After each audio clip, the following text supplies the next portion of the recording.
Greetings. Today's talk focuses on Jim Chanos, a hedge fund manager who made this statement on Cnbc last week that Tesla's stock is worth zero. We explore the implications of this and why he said it in this video. This is Greg for Tesla Fan Insight. Thanks once again for joining us. If this is your first time on our channel, please take time to like and subscribe. If you're a returning guest, thanks for coming back once again. Now, we've been kind of doing this every couple of weeks, usually with Bob Lutz once a month. But recently, a guy named Jim Chanos, who's a hedge fund manager, made a comment about Tesla, suggesting that the stock price is worth zero. So, first of all, who is Jim Chanos? Why does he matter? Second of all, why is he doing this? And third of all, how do we manage this as Tesla fans and supporters who want to see the company do well? So first of all, Jim is the CEO, founder of, I believe, Cricos Capital, and they're a hedge fund specializing in shorting. So what they do is predict the fall in stock price of certain companies and make money when those stock prices do fall. Now, Mr. Chanos actually has a lot of support for his position because there are a number of analysts that are predicting that Tesla's stock price will fall in half over the near to long term for a number of reasons. So what happened was that as the Model 3 announcement came that non-employees were starting to get deliveries, the stock price started moving up. It's at this point that Mr. Chanos' comments kind of froze a rally and probably lowered the stock price by 3 to 5% after he made his statement. The other thing that happened with this statement is that his comments were picked up by other news outlets as well, and I believe that this definitely had a chilling effect on a little bit of a rally that the stock was experiencing. So I wanted to sort of cover what this is all about. First of all, as you all know, we've been talking about hedge funds and the fact that Elon often talks about the shorties and the fact that he's really trying to help them lose money and crush them so that they won't be inclined to try to hurt Tesla's forward progress by their activities. There are different categories that small and larger investors choose to invest in. There's bonds, there's stocks, there's real estate, etc. One area of the investment management business is a hedge fund sector called shorts. And these individuals typically identify companies not doing well or for some other reason in decline and make a great deal of money as that stock price falls. Now, what's interesting is for these companies, in some cases, the company's stock isn't falling fast enough, so there are techniques they can use to help facilitate that. For example, putting out news that's fake, that's ridiculous research that supports their position is one of many ways that these companies can get the stock price to fall if it wouldn't ordinarily do so. And this brings us to Mr. Chanos' comments regarding Tesla. He indicated that he feels that the stock price is worth zero.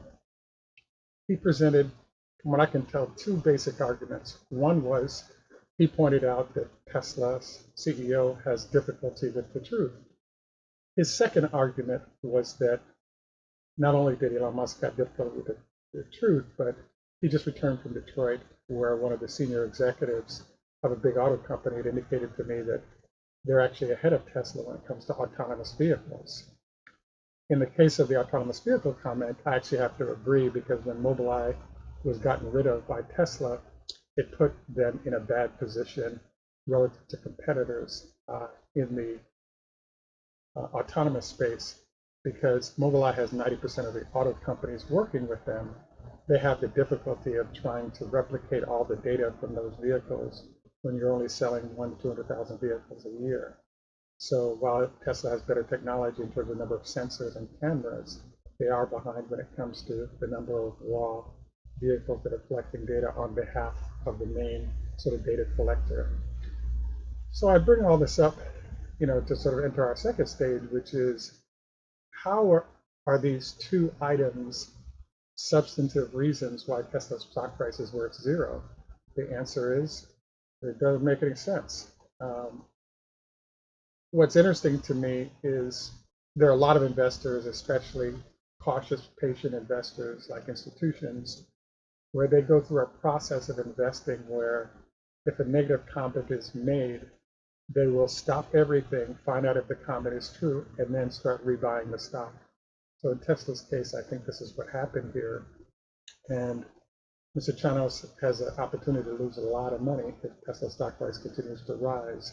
So hence, I expect not only for him to do this, but I expect for this to continue occurring routinely until strong Model 3 sales really shut up this whole group of sort of negative folks.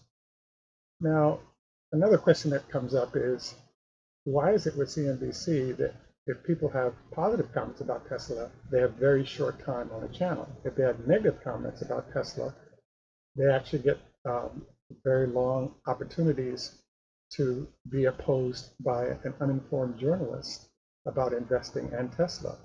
And so they can kind of run over that person easily with comments related to research they've done that the journalist is typically not avail themselves to. So the answer is, frankly, I believe Mr. Chanos paid to be on CNBC, and I think that there are other individuals that are paying CNBC to be negative. And therefore, CNBC will continue to do so, despite the fact that it does move the stock and this activity is illegal. So I really think that there's a need for an SEC investigation of CNBC and these firms that are leveraging their CNBC relationship to move the stock price in a negative fashion, knowing exactly what they're going to do and the result it's going to affect, because they can trade the impact of those sessions on the channel and how they might affect the stock. Now, another question that pops up is, why even bother doing this stupid thing? The answer, there's a huge problem in investment management business right now, and it's called index funds.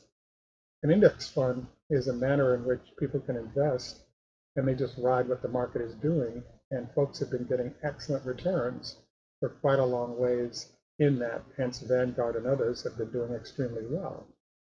The problem with index funds is they're individual managers like Mr. Chanos who want to get greater fees than you would get from an index fund. And the only way to get those fees is to provide information or process or returns that are better than what could be had if you just did an index fund. So what's been happening is the index fund has been outdistancing a lot of returns that people are getting from a lot of the paid managers, and therefore they can't justify the higher fees that are being paid over what people would just get if they just did an index fund. So the bottom line is that if you can't get the returns because the market's going well, the companies are doing well, et cetera, you can try to harm those companies, and by inflicting damage, you help reduce their stock price so that you can get a win and therefore make some money to justify people placing money with your firm or your fund. So I just think this is an interesting process of how it works. It's unfortunate, but it'll continue to happen. And once a company's been targeted by many of these hedge fund managers, as Tesla has been by being one of the top probably 10 companies for being shorted, there's going to be a constant litany of efforts, be it news, bad press, be it other techniques to help the stock do worse than it would ordinarily. And I think this is unfortunate, but I think it's fairly common. Now, the next question is, can we impact this? I would say the answer is probably not. But I wanted to encourage all of you to consider dropping a note to the SEC, as well as dropping a note to CNBC to tell them that this is ridiculous what they're doing and they should stop or be sued. And I also think the SEC needs to investigate them in order to get this stuff stopped. I'm very much looking forward to your guys' comment. As I've shared with you, when you add it all up, I believe Tesla is worth about $30 to $40 billion based on their assets beyond the operations. And if that's the case, everything Mr. Chanos is saying is completely ridiculous for a zero stock price. Again, looking forward to your comments. This is Greg for Tesla Fan Insight. Tschüss, macht's gut, vor allem, Hoda Hafez.